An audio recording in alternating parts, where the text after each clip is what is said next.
کیسی، صورت کیسی، قد کیسا، رنگت کیسی۔ ایک صحابی اٹھے، کہتے ہیں بلال میں نے سنا تمہاری شادی نہیں ہوئی ہے، تمہاری بیوی نہیں ہے، آئے بلال میرے گھر چلو، میرے پاس خوبصورت بیٹی ہے، چاند کا ٹکڑا ہے، حسین و جمیل بیٹی ہے، آئے بلال ایک نظر میری بیٹی پہ ڈال لو، ایک نظر میری بیٹی کو دیکھ لو، اگر پسند آ جائے تو میں اپنی بیٹی کا نکاح تمہارے ساتھ کر دیتا ہوں۔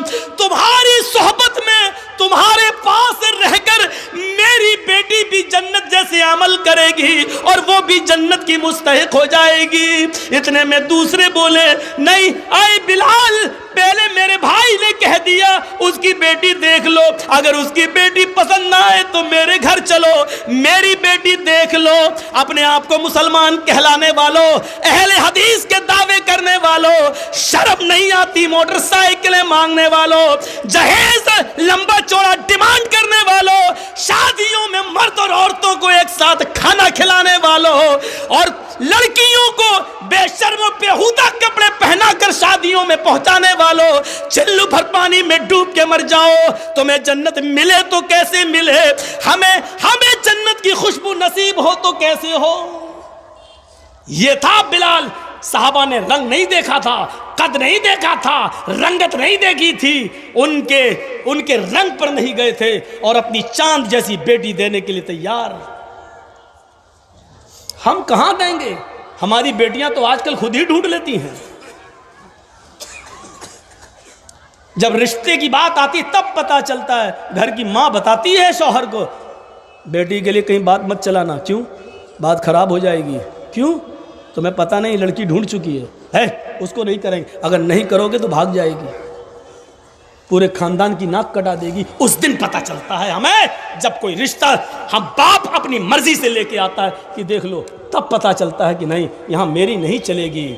آج میری بیٹی باپ سے اوپر ہو گئی ہے، اور ہمارے دیش کا قانون بھی کہتا ہے اب 18 سال سے اوپر ہو گئی ہے تو اب 60 سال کے باپ کی نہیں چلے گی، اب اچھا برا سوچنے کا حق اب بیٹی کو ہے۔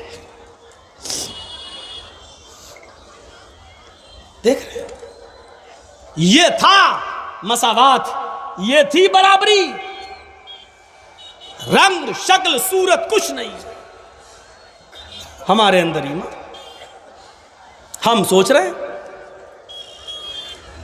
مٹا دیا اس فرق کو، کوئی چھوٹا نہیں کوئی بڑا نہیں۔ قرآن بھی کہتا ہے ساری دنیا کے منش انسان آپس میں بھائی بھائی ہیں۔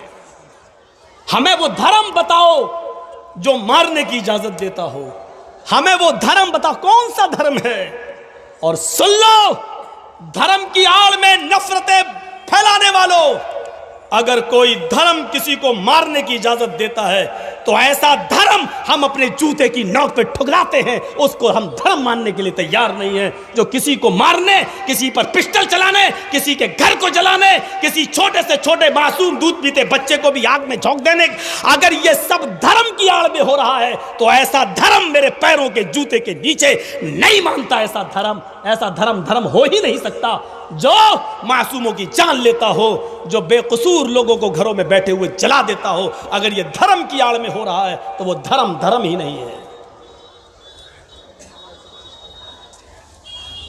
سوچئے ہمیں کہاں سے ملے گا، ہمیں وہ دھرم تو دکھاؤ۔ آئیے میرے پیارے ساتھیوں، ہم تصور کریں حضرت عمر فاروق کے اس واقعے سے اندازہ لگا۔ ایک واقعہ،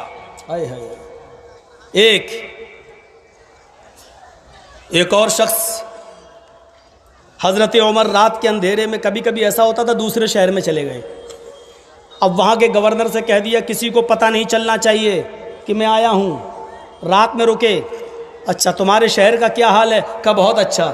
نہیں، آج میں رات میں گھوم کر دیکھوں گا کہ تمہارے شہر کا حال اچھا ہے، کوئی بھوکا تو نہیں ہے، کوئی پیاسا تو نہیں ہے۔ کون؟ حضرت عمر۔ اچھا صحیح بتاؤ، اس آدمی کو چوکی دار کہنا کتنا اچھا لگ رہا ہے؟ میں آ گیا ہوں تمہارے شہر میں، کسی کو پتہ نہیں چلنا چاہیے۔ کہا نہیں چلے گا۔ حال سب ٹھیک ہے؟ ہاں ٹھیک ہے، میں تمہاری نہیں مانوں گا، تم تو اس شہر کے گورنر ہو، میں نے بنایا، لیکن اب ہم خود ٹہل کے دیکھیں گے کہ سب کچھ ٹھیک ہے کہ نہیں ہے، اور رات میں بھیس بدل کر رات میں گھوم رہے ہیں کہ دیکھیں کوئی بھوکا تو نہیں ہے۔ اور رات میں ٹہلتے ٹہلتے ایک جھونپڑی کے پاس پہنچ گئے، دیکھا کہ ایک آدمی جھونپڑی کے باہر رو رہا ہے، اس کے پاس بیٹھ گئے۔ اس نے کہا کون ہو تم؟ حضرت عمر نے اس کے ساتھ ایسی پلاننگ چلی کہ یہ نہ پتہ چلے کہ میں امیر المومنین ہوں اور یہ اپنا دکھ بھی بتا دے، تو کہا کہ جیسے تو پریشان میں بھی پریشان، تو اپنے گھر سے پریشان میں بھی اپنے گھر سے پریشان، میں نے سوچا تیرے پاس بیٹھ جاؤں، تم مجھے اپنی داستان سناؤ، میں تمہیں اپنی، تاکہ درد ہلکا ہو جائے، دل کی بھڑاس نکل جائے۔ اس نے بھی سوچا کہ اچھا ہے، ایک سے دو بھلے۔ کہنے لگا میں کیا بتاؤں میرے بھائی، بہت پریشان ہوں میں۔ کہا کیا ہے بول؟ کہا ایک آدمی آتا ہے، بہت پاورفل ہے، تندرست ہے، اور مجھے میرے کمرے سے، جھونپڑی سے کان پکڑ کے باہر نکال دیتا ہے،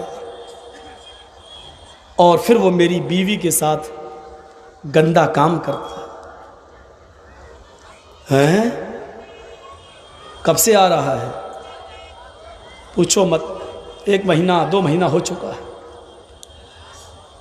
تم نے یہاں کے گورنر سے شکایت کیوں نہیں کی؟ ارے نہیں، وہ بہت پاورفل آدمی ہے، اس نے جان سے مارنے کی دھمکی دی ہے۔ اچھا تو ابھی اس شہر کے گورنر کو نہیں معلوم؟ کہا میں نے بتایا نہیں۔ بہت پاورفل ہے، بہت اونچی پہنچ رکھتا ہے۔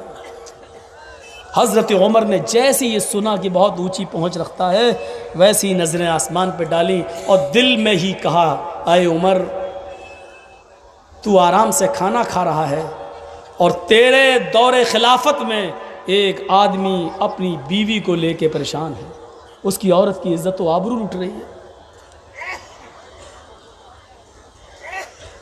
بہت پاورفل ہے۔ ہاں اچھا ٹھیک ہے، اب کب آئے گا؟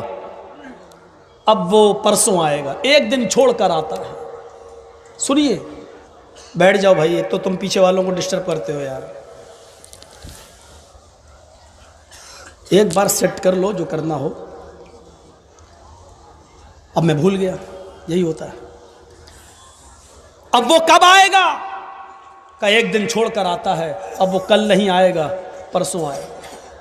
اچھا ٹھیک ہے، اپنی بیوی سے کہہ دو کہ کھانا بنا کر تیار رکھے۔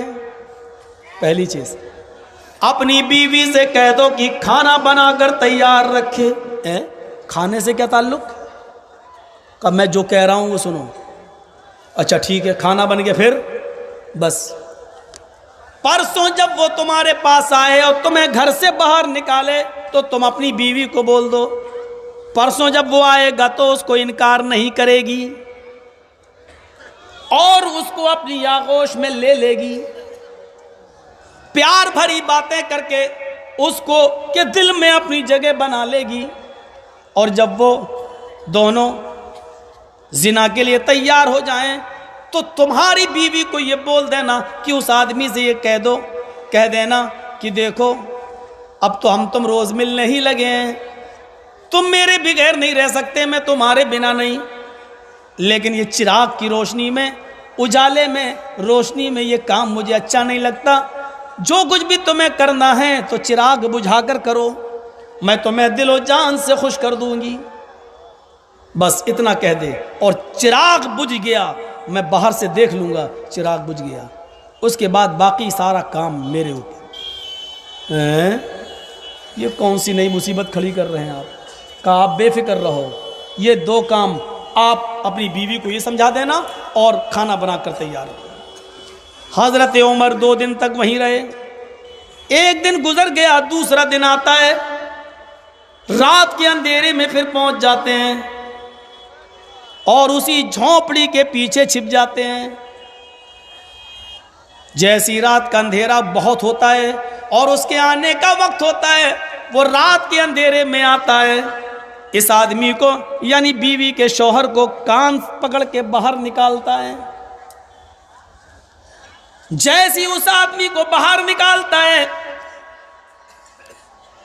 ہٹ چل اب میں آ گیا ہوں، بھگ چل باہر کھڑے ہو، اندر گھس گیا۔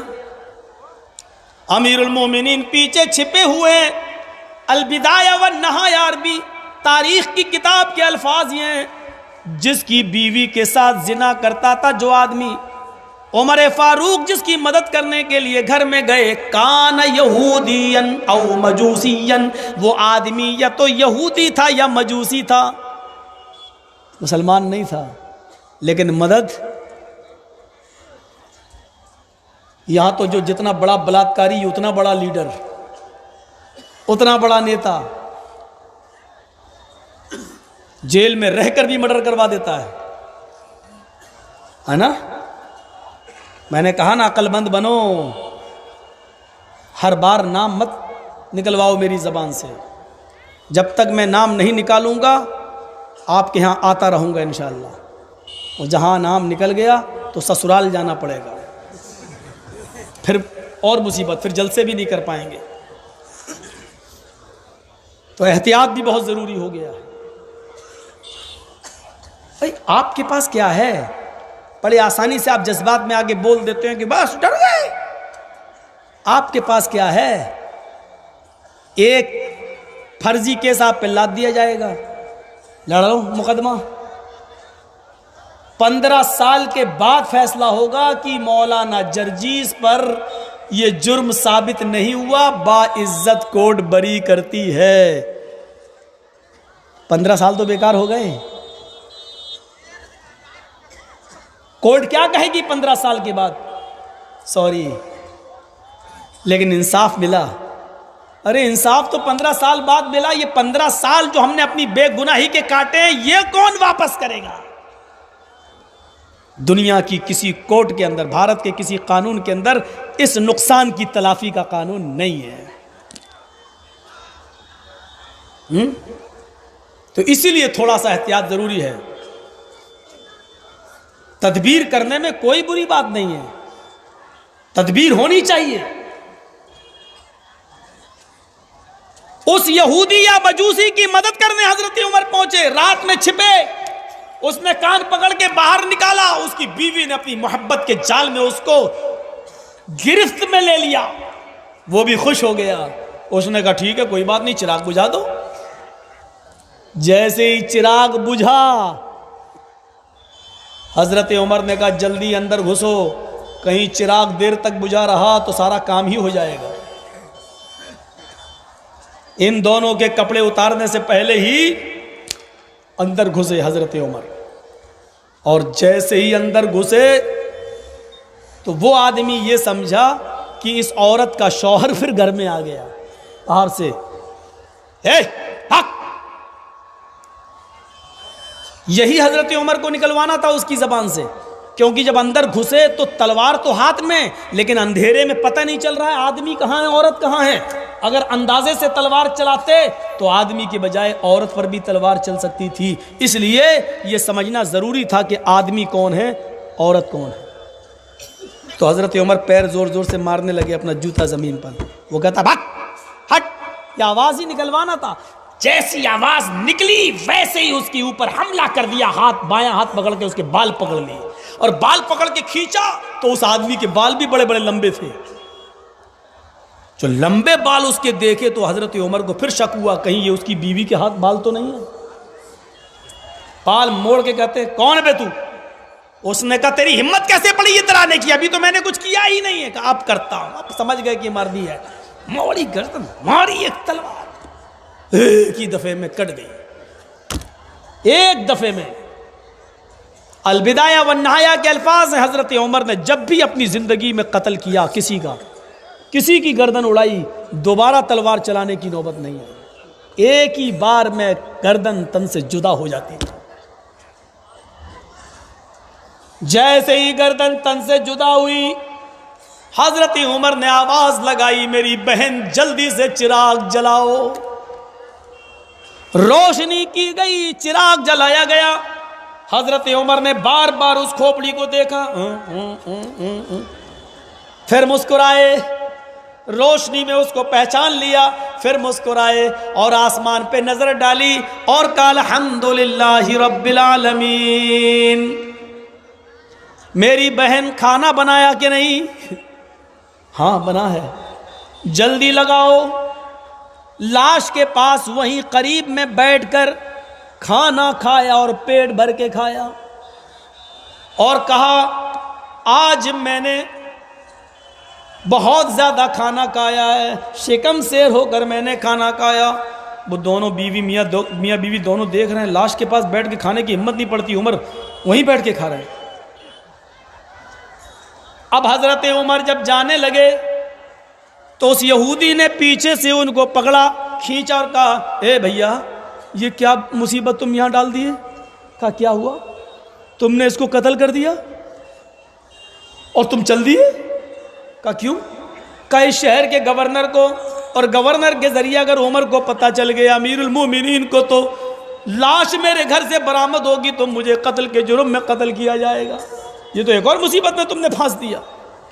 حضرت عمر نے کہا گھبراؤ نہیں، ابھی شہر کے گورنر کے پاس سے کچھ آدمی آئیں گے، ڈیڈ باڈی کو لے جائیں گے، ٹانکے وانکے لگائیں گے اور اس کے دفن کفن کی تیاری کر دیں گے، تمہیں گھبرانے کی ضرورت نہیں۔ شہر کے گورنر کے پاس سے آئیں گے؟ ہاں۔ آپ ہیں کون؟ کہا امیر المومنین، خادم۔ خادم لوگ نہیں سمجھ پائیں تو سمجھ جانا کون؟ چوکیدار۔ یہ ہے چوکیدار۔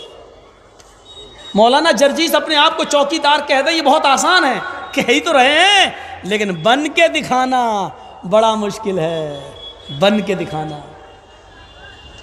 کتنی لاشیں بچھ گئی دلی میں، لیکن ایک ہلکا سا ٹویٹ بھی نہیں ہو سکا۔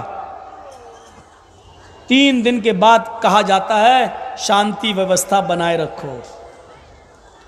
گجرات میں بھی جب دنگا ہوا تو 3 دن کے بعد ہی کہا گیا تھا شانتی ویوستھا بنائے رکھو۔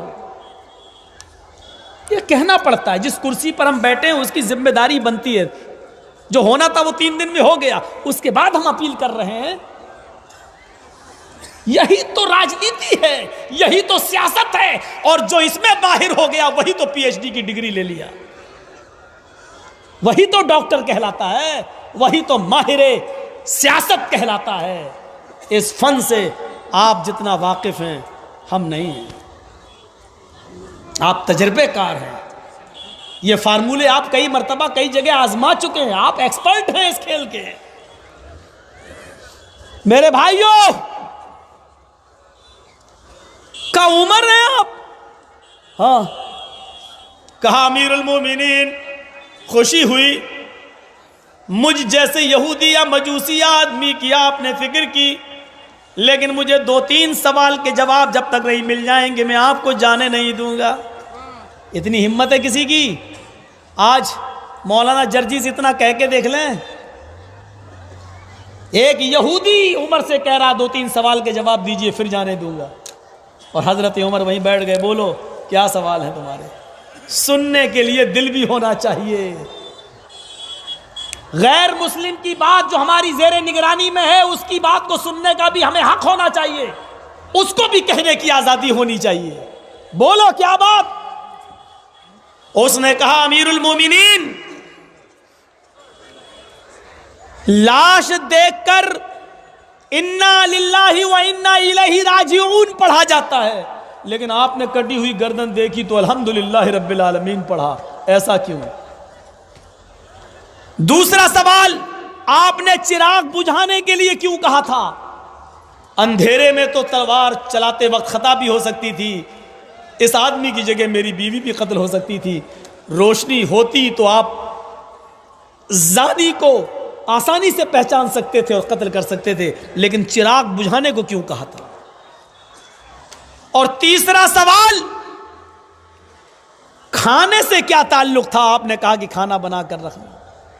حضرت عمر نے کہا کھانا سے تعلق یہ تھا کہ جب تو نے مجھے یہ بتایا کہ میری بیوی کے ساتھ 1-2 مہینے سے یہ ہو رہا ہے، تو میں نے نظریں آسمان پہ ڈالی اور میں نے قسم کھائی ہے کہ اے اللہ میں اس وقت تک کھانے کا لقمہ اپنے حلق کے نیچے نہیں اتاروں گا، اپنے منہ میں نہیں لے جاؤں گا، جب تک کہ میں اس یہودی یا مجوسی آدمی کی بیوی کو اس ظالم کے شکنجے سے بچا نہیں لوں گا۔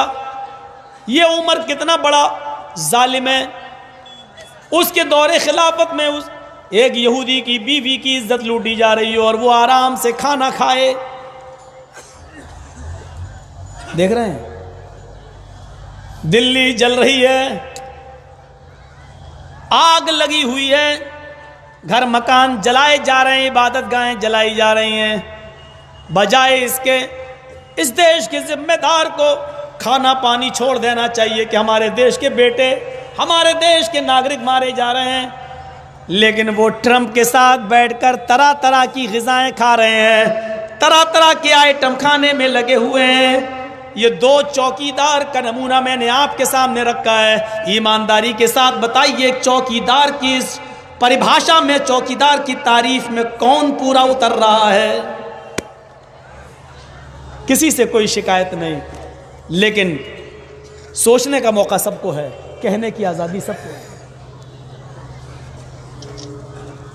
اس لیے میں نے کہا تھا کھانا بنا کے رکھتا، میں بہت بھوکا تھا، آج میں نے پیٹ بھر کے کھانا کھایا۔ اب رہا چراغ بجھانے کو کیوں کہا تھا، تو چراغ بجھانے کے لیے میں نے اس لیے کہا تھا کہ تو نے جب مجھے اپنی بیوی کی اپنے اس آدمی کی شکایت بتائی تو تو نے ایک بات اور کہی کہ وہ بہت پاورفل آدمی ہے، اس کی پہنچ بہت اونچی ہے، تو میں سمجھا پاورفل آدمی ہے، اس کی پہنچ بہت اونچی ہے، تو شاید وہ میرا بیٹا ہو سکتا ہے، وہ میرا بھائی بھی ہو سکتا ہے، وہ میرا رشتہ دار بھی ہو سکتا ہے۔ ایسا کام کوئی ذمہ دار آدمی کر سکتا ہے، یا جس کو قانون کا ڈر نہ ہو وہی کر سکتا ہے۔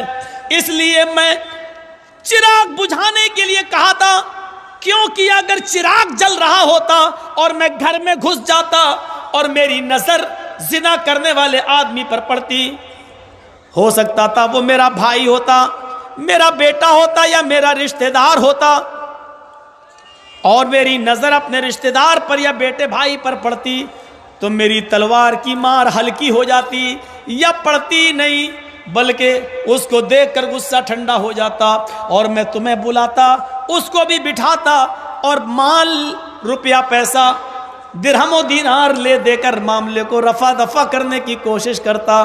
اس لیے میں نے چراغ بجھانے کا حکم دیا کہ اندھیرے میں جب میں ماروں گا تو مجھے پتہ ہی نہیں چلے گا کہ میں کس کی گردن اڑا رہا ہوں۔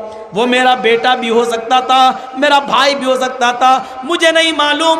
میں نے یہی سوچ کر اس کی گردن پہ تلوار چلائی، پھر میں نے فوراً کہا کہ چراغ جلاؤ۔ مجھے فکر یہ تھی کہ کٹنے والا کہیں میرا بیٹا تو نہیں، میرا بھائی تو نہیں، میرا رشتہ دار تو نہیں۔ جب تمہاری بیوی چراغ جلانے لگی تو میں اللہ سے ہونٹ ہلا کر یہ دعا کر رہا تھا، اے اللہ میری عزت و آبرو کو رکھ لینا، اے اللہ یہ عمر کا بیٹا نہ ہو، اے اللہ یہ عمر کا بھائی نہ ہو، اے اللہ یہ عمر کا رشتہ دار نہ ہو۔ جب میں نے چراغ کی روشنی میں اس کی گردن کو دیکھا تو میں نے دیکھ لیا کہ یہ میرا رشتہ دار نہیں، میرا بھائی نہیں، میرا بیٹا نہیں، بلکہ غور سے دیکھا تو میں اس نتیجے پہ پہنچا کہ مرنے والا آدمی بھی یہودی ہی ہے، وہ بھی تیری قوم کا ہے۔ جب وہ کوئی میرا ساتھی نہیں رہا، اس پر میں نے اللہ کا شکر ادا کیا اور کہا الحمدللہ رب العالمین۔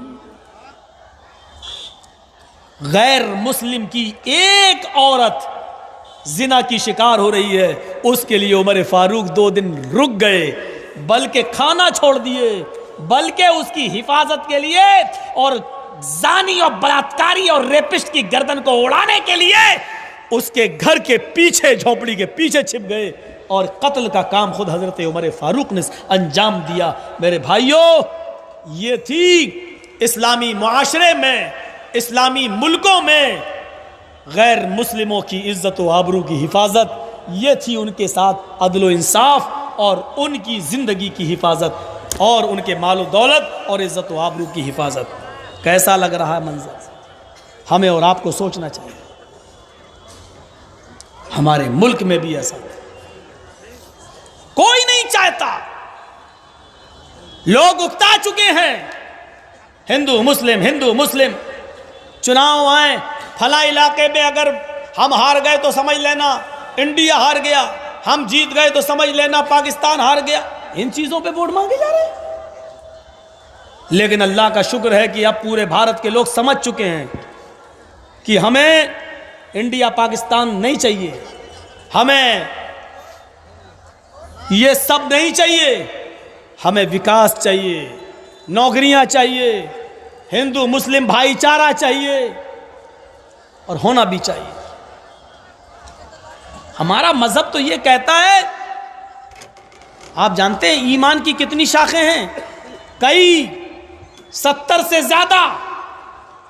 فَأَفْضَلُهَا قَوْلُ لَا إِلَٰهَ إِلَّا اللَّهُ، افضل قول، افضل ایمان کی سب سے بہترین شاخہ کیا ہے؟ لا الہ الا اللہ۔ وَأَدْنَاهَا، اور سب سے نیچے ایمان کی سب سے کمتر نیچلی والی شاخ کیا ہے؟ اِمَاطَةُ الْأَذَىٰ عَنِ الطَّرِيقِ، راستے میں کوئی تکلیف دینے والی چیز پڑی ہے اس کو راستے سے ہٹا دینا۔ کیلے کا چھلکا پڑا ہے، آپ موٹر سائیکل سے جا رہے ہیں، کیلے کا چھلکا سڑک پر دیکھا، آپ موٹر سائیکل روکیے، کیلے کے چھلکے کو اٹھا کر پھینک دیجئے۔ کیوں؟ اس لیے کہ کیلے کے چھلکے پر کسی بوڑھے کا پیر اگر رکھ گیا، پھسل گیا، تو اس کی کمر بڑھاپے میں اور کمزور ہوتی ہے، کولہا سرک سکتا ہے، گھٹنا پھوٹ سکتا ہے، دانت ٹوٹ سکتا ہے۔ یہ نہیں دیکھو کہ یہ مسلمانوں کی سڑک ہے یا ہندوؤں کی سڑک ہے، ہندو مر رہا مرنے دو، یہودی مر رہا مرنے دو، عیسائی کا بڈھا اگر گر رہا تو گرنے دو، میرے باپ کا کیا جا رہا؟ نہیں، اماطۃ الاذی عن الطریق، راستے میں کوئی پتھر پڑا اس کو ہٹا دو، کوئی کانٹا پڑا ہے تو اپنی گاڑی روک کر پہلے اس کو ہٹا دو۔ اس کو بھی ایمان کا ایک حصہ قرار دیا ہے، یہ بھی ایمان کا ایک حصہ ہے۔ جو اسلام کسی غیر کے پیر میں کانٹا چبھنا بھی گوارا نہ کر رہا ہو، جو اسلام کسی کے پیر میں پتھر سے اس کا گھٹنا اور اس کی کمر ٹوٹنا بھی گوارا نہ کر رہا ہو، جو اسلام کسی کا کیلے کے چھلکے سے پھسلنا بھی گوارا نہیں کر رہا ہو، وہ اسلام یہ کیسے گوارا کر لے گا کہ نعرے تکبیر اللہ اکبر کہہ کر کسی کو پسٹل سے مارو اور 6 گولیاں اس کی چھاتی پہ اتار دو اور اس کو قتل کر دو، مار ڈالو اور سمجھو کہ ہم نے بہت بڑا جہاد کر لیا ہے۔ میرے بھائیوں، وہ اسلام یہ کیسے گوارا کرے گا جو کانٹا اور کانٹا چبھنا بھی کسی غیر کے پیر میں گوارا نہ کرتا ہو؟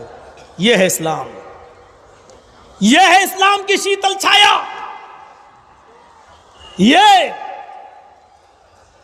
اور یہی تو وجہ تھی کہ اسی وجہ سے ایک آج پتہ نہیں چل رہا ہے۔ اچھا غور کرو، بہت بہترین ایک مثال دینے جا رہا ہوں آپ کو، سن لیجئے گا، شاید آپ نے اب تک نہ سنا ہو، یہ آپ کو بتا رہا ہوں، سنیے گا بڑے غور سے۔ کتنے لوگ مارے گئے پتہ نہیں چل رہا ہے، کس نے مارا؟ سی سی ٹی وی کیمرے موجود، آدھونک چیزیں موجود، زمانہ اتنی ترقی کر چکا ہے، سب کچھ۔ سمندر میں سوئی گر جائے تو اس کو 5 گھنٹے میں ڈھونڈنے کا دعویٰ کیا جاتا ہے۔ اتنے بڑے آدھونک اور وگیانک دور کے اندر قاتلوں کو ڈھونڈنا بہت مشکل کام نہیں۔ حضرت عمر فاروق کے زمانے میں، حضرت عمر فاروق کے زمانے میں ایک گھور جانتے ہیں نا، محلے میں جو کچڑا ہوتا ہے گھر کا، وہ اکٹھا کر کے ایک گھور پہ ڈال دیا جاتا ہے، ایک جگہ اکٹھا کر کے پھینک دیا جاتا تھا، اس کو گھور کہا جاتا ہے اردو میں، گھور۔ خبر ملی حضرت عمر فاروق کو کہ ایک گھور کے اوپر ایک آدمی کی لاش ملی ہے۔ عمر فاروق کی جاسوس لگ گئے چاروں طرف، لیکن قاتل نہیں پکڑا گیا۔ 1 سال کا زمانہ گزر گیا، قاتل نہیں پکڑا گیا، پورا سال گزر گیا، قاتل نہیں پکڑا گیا، جبکہ اس ایک مقتول کے قاتل کو ڈھونڈنے کے لیے عمر فاروق نے 1 سال کے بعد بھی ہار نہیں مانی، برابر نظر رکھتے رہے کہ اس قاتل کا پتہ چلے، لیکن قاتل کا پتہ نہیں چل پا رہا ہے۔ 1 سال کے بعد 1 سال کے بعد اسی گھور کے اوپر ایک چھوٹا سا 1 دن کا یا فوراً ہی پیدا ہونے والا بچہ اسی گھور کے اوپر روتے ہوئے مل گیا. رو رہا ہے. عمر فاروق کی پولیس پہلے ہی سے پتہ لگانا چاہتی تھی اور اس گھور کے ارد گرد ہر وقت رہتی تھی. اس گھور کے پاس اس چھوٹے سے بچے کو روتے ہوئے دیکھا, فوراً اس بچے کو اٹھایا. حضرت عمر فاروق کو اس کی اطلاع دی گئی. حضرت عمر فاروق موقع واردات پہ آئے, اس گھور کے پاس آئے اور اس بچے کو آپ نے اپنی گود میں لیا اور اپنی پولیس والوں سے کہا اب قاتل مل جائے گا. دیکھ رہے ہیں آپ, ذمہ دار آدمی اپنی ذمہ داری کا احساس کس طریقے سے لوگوں کو دلا رہا ہے. اس بچے کی وجہ سے اب قاتل مل جائے گا, اب خاموش رہنا, اب دیکھو میں قاتل کا پتہ کیسے لگاتا ہوں. اسی گھور کے 1-2 میل کی دوری پر ایک غریب عورت کو ڈھونڈا, بہت غریب تھی. اس عورت کے ہاتھ میں اس بچے کو دیا حضرت عمر نے اور چپکے سے اس کے کان میں کہا آئے عورت, اس بچے کو تو پرورش کر, اس کو کھلا پلا, اس کو پروان چڑھا, تجھے سارا خرچہ بیت المال سے ملے گا, وقت پر تیرے پاس خرچہ پہنچے گا. لیکن اس بات کی پر نظر رکھنا کہ کوئی بھی عورت جب یہ بچہ تھوڑا سا بڑا ہوگا, 1-2 سال کا ہوگا, تو یہ دیکھنا کہ اس بچے سے کون زیادہ مل رہا ہے, اس بچے کو کون زیادہ کھلا رہا ہے, اس بچے کو کون سینے سے لگا رہا ہے, کون اس بچے کو لے کر اپنے گھر جاتا ہے اور زیادہ تر اس بچے کے ساتھ وہ رہتا ہے. وہ بچہ جب 3 سال کا ہو گیا تو اسی محلے کی ایک عورت اس بچے کو لے جاتی تھی, صبح اور شام کو تک کھلاتی تھی پلاتی تھی اور اس عورت کے پاس چھوڑ دیتی تھی. دوسرے دن پھر لے جاتی تھی, پھر چھوڑ دیتی تھی. اس عورت نے جس کے پاس عمر نے اس بچے کو رکھا تھا, حضرت عمر فاروق تک خبر پہنچائی کہ ایسی عورت مل گئی. حضرت عمر فاروق فوراً آتے ہیں, اس وقت پہنچتے ہیں کہ جب یہ عورت اس بچے کو کھلا رہی تھی, اس کے گھر جاتے ہیں اور اس کے ماں باپ سے کہتے ہیں اب تم الگ ہٹ جاؤ, اس عورت کو میرے حوالے کرو. اس کے گھر میں بیٹھ گئے, اس کے سامنے بیٹھ کر کہتے ہیں اب ایمانداری کے ساتھ بتا اس بچے سے تیرا کیا رشتہ ہے. پہلے تو دائیں بائیں کرتی رہی, نہیں. حضرت عمر فاروق نے کہا محلے کی اور بھی تو عورتیں ہیں لیکن اتنا تو کوئی اس بچے کو نہیں کھلاتی, سچ بتا ورنہ تجھے ایسے درے لگائے جائیں گے. کہتی امیر المومنین میری بات غور سے سنیے,